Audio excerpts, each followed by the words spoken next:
ડીસા તાલુકાના જૂના ડીસા ગામે ડોક્ટર બાબા સાહેબ આંબેડકરની 134મી જન્મ જયંતિની ભવ્ય ઉજવણી કરવામાં આવી હતી।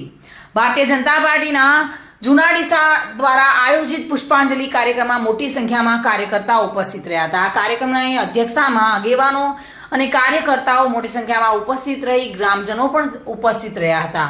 જોકે સમગ્ર કાર્યક્રમ દરમિયાન ડોક્ટર આંબેડકરના જીવન અને કાર્યોને યાદ કરી આ કાર્યક્રમને સફળતાપૂર્ણ સંપન્ન કરવામાં આવ્યો હતો।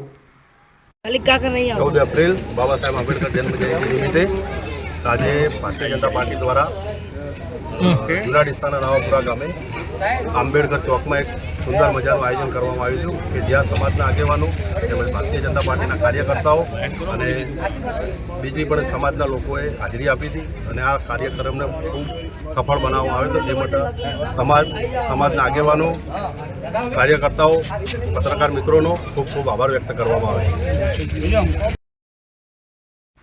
વિપુલ મંડોરા સાથે bureau report, today Gujarati news.